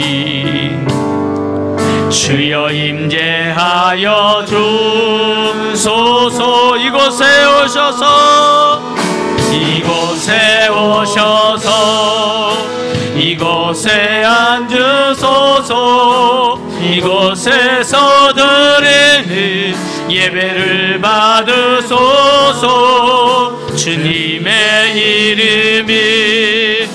주님의 이름만이 오직 주의 이름만 이곳에 있습니다 다시 한번 찬양합시다 하늘의 문을 여소서 하늘의 문을 여소서 이곳을 주목하소서 주를 향한 노래가 꺼지지 않으니 하늘을 열고 보소서 이곳에 임재하소서 이곳에 임재하소서 주님을 기다립니다 주님을 기다립니다 기도의 향기가 하늘에 닿으니 주여 임재하소서 임재하여 주소서 이곳에 오셔서 이곳에 앉으시길 원합니다 이곳에서 드리는 예배를 받으시기를 원합니다 예배를 받으소서 주님의 이름만이 오직 주의 이름만 이곳에 있음 이곳에 오셔서 이곳에 앉으소서 이곳에 드리는 예배를 받으소서 주님의 이름만이 오직 주의 이름만 이곳에 있습니다 할렐루야 아멘. 우리가 드리는 예배를 주님이 이곳에 오셔서 임재하셔서 때마다 드리는 예배를 받으시기를 간절히 원합니다 이 시간에 교회를 위해서 기도할 때에 코로나로 인해서 멈춰버린 사역들이 주님 회복되게 하시고 또 코로나 이후 교회가 새로운 방향으로 나아갈 수 있게 하여 주옵소서 성도들이 영적으로 이번 일을 통하여서 더욱 견고한 믿음의 사람으로 성장하고 교회가 드리는 모든 예배가 하나님을 기쁘시게 하는 진실한 예배가 되게 하시기를 원합니다 고난 중에 있는 성도들을 불쌍히 여겨주시고 고난 중에 주님의 은혜를 누리고 하나님의 선한 뜻을 분별할 수 있는 그런 은혜를 고난 중에 얻게 해달라고 고난당하는 우리 성도들을 위해서 기도해 주시고 특별히 육신의 질병으로 동당하는 성도들 많습니다 우리 어르신들을 위해서 그리고 앞종 암병으로 투병 중에 있는 성도들 뇌혈관 질환으로 또 골절과 그리고 각종 희귀병과 불치병으로 동당하는 우리 성도들이 있습니다 주님 불쌍히 여겨달라고 하나님께서 그 연약함 고통 중에 그 육체의 연약함 가운데서 하나님의 전능하심과 하나님의 도우심의 손길 그리고 하나님이 얼마나 나를 사랑하시는지 하나님과 관계가 다시 새롭게 되어지는 그런 기회가 이런 일들을 통해서 고난 중에 일어나게 해달라고 이 시간에 교회를 위해서 주여 한번 외치고 동성으로 기도하겠습니다 주여 하나님 아버지 코로나로 인해서 교회의 모든 모임과 사역들이 정상적으로 회복되지 못하고 있습니다 주여 모든 모임과 예배와 사역들이 정상적으로 회복될 수 있도록 하나님 속히 은혜를 베풀어 주시기를 간절히 원합니다.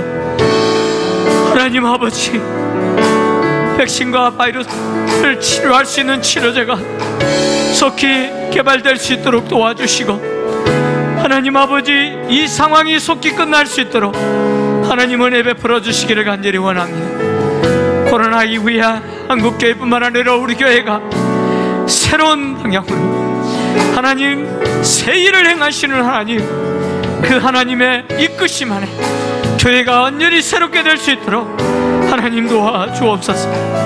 성도들이 영적으로 더욱 견고한 믿음의 사람으로 성장하게 도와주시고, 교회가 드리는 모든 예배가 하나님을 이쁘시게 하는 진실한 예배가 될 수 있도록 주여 우리의 예배를 회복시켜 주시기를 간절히 원합니다. 주여, 고난 중에 있는 성도들이 많습니다. 코로나로 인해서 경제적으로 고난 중에 있는 성도들을 불쌍히 여겨주시고, 가게와 기업과 또 직장들을 하나님이 돌보아 주시기를 원합니다. 고난 중에서도 우리와 떠나지 아니하시고 우리와 동행하시고 우리의 모든 필요들을 공급해 주시는 전능하신 하나님의 손을 보게 도와주시고, 고난 중에 우리에게 베풀어 주시는 그 하나님의 선한 은혜를 보게 하시고, 고난을 통해서 하나님이 원하시는 하나님의 선한 뜻이 무엇인지 분별할 수 있는 은혜도 주시기를 간절히 원합니다. 주여, 육신의 질병으로 고통당하는 우리 성도들 많습니다. 우리 어르신들 노환과 또 노인성 질환으로 여러 가지 또 질병으로 고통당하는 우리 어르신들을 고쳐주시고 하나님 치료해 주시기를 간절히 원합니다. 유방암으로, 뇌종으로, 자궁암으로, 폐암으로, 전립선암으로, 방광암으로, 신장암으로, 간암으로, 백혈병, 골수암으로 고통당하는 성도들이 있습니다. 후광암으로 재발한 성도들이 있습니다. 주여, 항암 치료 중에 있는 성도들이 있습니다. 관리 중에 있는 성도들이 있습니다. 주님의 능한 손, 전능한 손으로 치료해 주시옵소서. 치료하시고 뇌졸중과 파킨슨병을 고쳐주시고, 골절 수술한 부분 함께 하시고, 희귀병과 불치병 주님 먼저 주시고 고쳐주시옵소서. 하나님 불쌍히시고 주의 치료의 광선을 받으셔서 십자가를 통해서 우리의 모든 질고를 담당하시는 주님, 그 주님의 치료요 실제로 우리 성도들에게 임하게 하여 주시옵소서. 나는 찬양하리라, 나는 찬양하리라. 주님 그 이름 찬양, 예수 크신 주 이름 나 찬양하리라. 나는 찬양하리라, 나는 찬양하리라. 주님 그 이름 찬양, 예수 크신 주 이름 나 찬양하리라. 나는 영광 돌리리, 나는 영광 돌리리. 주님 영광의 이름, 예수 크신 주 이름 나 찬양하리라. 나는 영광 돌리기를 원합니다. 나는 영광 돌리리. 주님 영광의 주 이름, 예수 크신 주 이름 나 찬양하리라. 나는 영광 돌리리, 나는 영광 돌리리. 주님 영광의 이름, 영광의 이름, 예수 그 크신 이름을 찬양합니다. 크신 주 이름 나 연약하리라.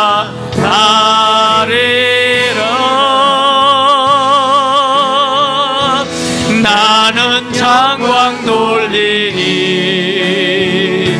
주님 영광의 이름 예수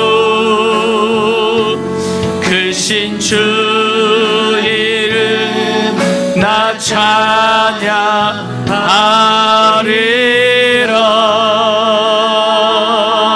할렐루야. 아멘. 마지막으로 기도하기를 원합니다. 일본의 김복기 선교사님, 필리핀의 김현우 안은정 선교사님, 건강과 가정과 자녀들, 그리고 섬기는 교회 사역들, 그리고 현지 센다이 영광교회 성도들과 까양 김포제일교회 성도들의 영적인 성숙과 믿음과 또 부흥을 위해서 기도해 주시고, 또 남북관계가 참 어려운 가운데 있습니다. 개성공단 연락사무소를 폭파하고 남북관계를 긴장관계로 전환하고 계속해서 핵무장을 고집하고 있는 북한을 주님께서 불쌍히 여겨달라고, 하나님의 선하신 목적과 계획 속에서 저 악한 김정은 정권이 무너지고 가난과 억압과 통제 속에서 고통당하는 북한 주민들을 주님이 속히 자유를 얻게 해달라고 기도해 주시고, 또 우리나라를 위해서 기도할 때에 동성애를 비롯한 성적 타락을 조작하고 건강한 가정을 파괴하는 보편적 차별금지법이 제정되지 않도록 하나님이 막아달라고 기도해 주시고, 한국의 정치, 경제, 외교, 안보 상황 등 정말 불안하고 지금 어려운 때에 주님이 불쌍히 여겨주시고, 대통령과 정치인들 비롯한 위정자들, 정말 우리 사회를 하나님이 원하시는 건강한 사회, 하나님이 정하신 질서를 무너뜨리고 비뚤어지고 왜곡된 사회가 아닌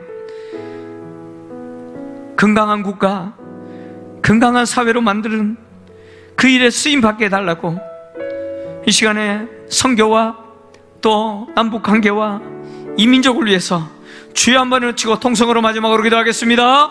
주여 하나님 아버지, 일본의 이기목이 선교사님, 필리핀의 김현우 안은정 선교사님, 코로나 중에서도 건강을 지켜주시고 자녀들과 또 섬기는 사역들, 현지 교회들을 주님 돌보아 주시기를 간절히 원합니다. 센다이 영광교회와 리그젠데 가다 사역들, 까양 김포 제일교회의 사역들, 성도들 기억하여 주셔서 코로나 중에서도 저들이 더욱더 믿음으로 세워지게 도와주시고, 하나님께서 세워진 교회들을 통해서 선교사님의 사역을 통해서 지속적으로 복음이 전해질 수 있도록 은혜를 베풀어 주시기를 간절히 원합니다. 하나님, 남북관계가 깨어지고 악화일로로 걷고 있습니다. 개성공단의 연락사무소가 폭파됨으로 인해서 남북관계가 긴장으로 계속해서 핵무장을 고집하고 있는 북한을 주님 불쌍히 여겨주시기를 간절히 원합니다. 하나님 아버지, 3대 때 세습을 통해서 북한 사회를 억압하고 통제 속에서 고통당하는 북한 주민들을 주님 불쌍히 여겨주시기를 간절히 원합니다. 저 악한 김정은 정권이 무너지게 하시고 속히 아버지 하나님께서 선한 목적 속에서 계획하신 대로 이 민족이 평화적으로 하나 될 수 있도록 도와주시고, 다시는 이념적인 갈등과 대립이 없도록 하나님 도와주시기를 간절히 원합니다. 동성애를 비롯하여 온갖 성적인 타락을 조장하고 하나님, 죄를 죄라고 외치지도 못하고 가정을 파괴하는 악법, 하나님 아버지, 보편적 차별금지법이 제정되지 않도록 하나님 막으시기를 간절히 원합니다. 하나님, 대통령을 비롯하여 정치인들과 의정자들을 주님이 불쌍히 여겨주시고, 저들이 우리 한국의 정치와 경제와 외교와 국방과 안보까지도 하나님 아버지 저들에 맡기지 마시고 하나님이 친히 간섭하셔서 우리 한국 사회가 건강한 사회가 되기를 원합니다. 이 민족이 하나님을 경외하는 민족 되기를 간절히 원합니다. 왜곡되고 비뚤어진 것이 우리 사회를 어려움받게 하시고 우리 사회가 무너지지 않도록 하나님 아버지 도와주시기를 간절히 원합니다. 하나님 아버지, 나라와 민족과 열방 가운데 복음을 전하는 그 일에 한국교회가 쓰임받게 하시고 우리 민족이 쓰임받을 수 있도록 도와주시기를 간절히 원합니다. 주여, 이 나라를 살려주십시오.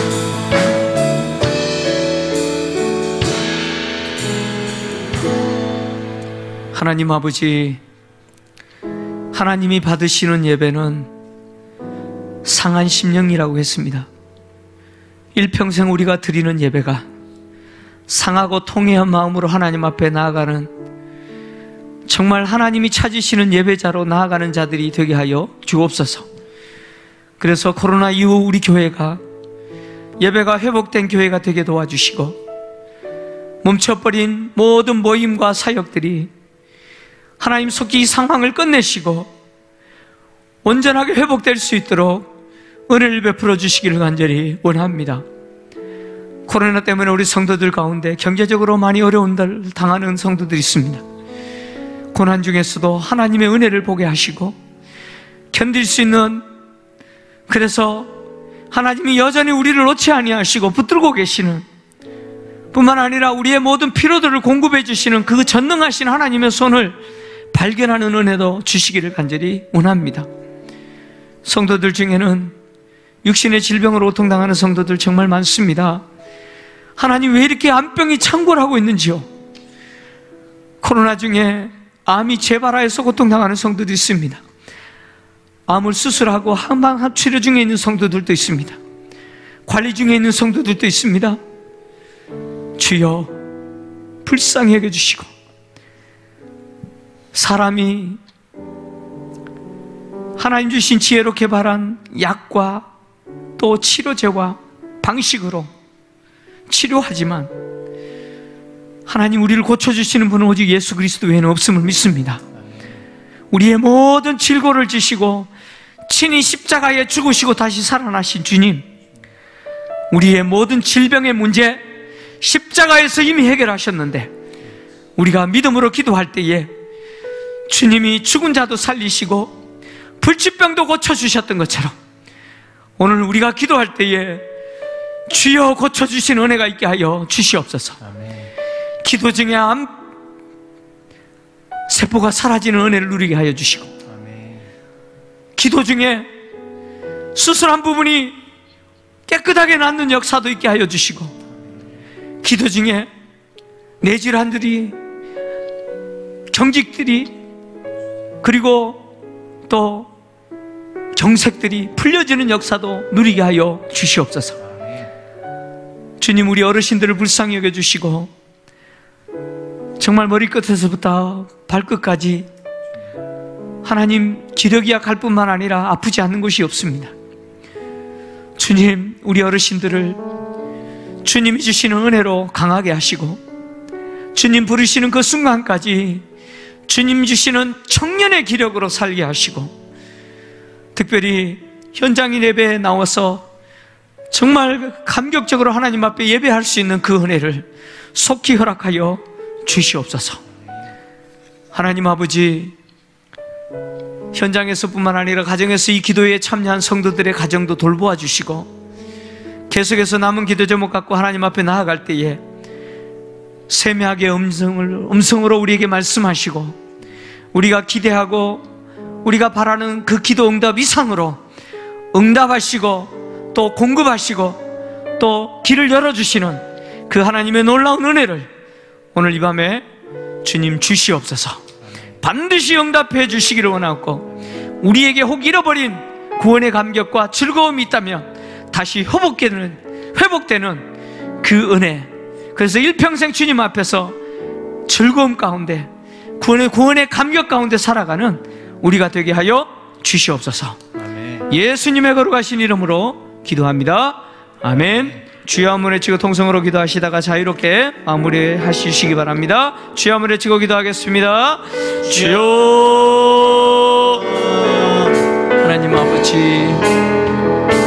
우리에게 하시는 것을 찬양합니다.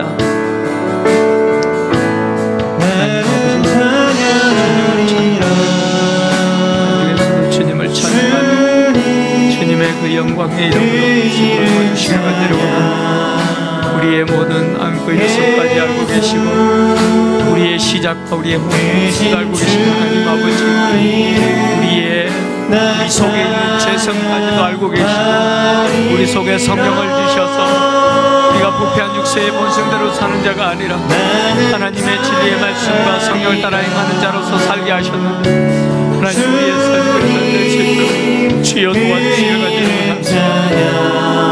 죄에 지는 상태가 있습니다.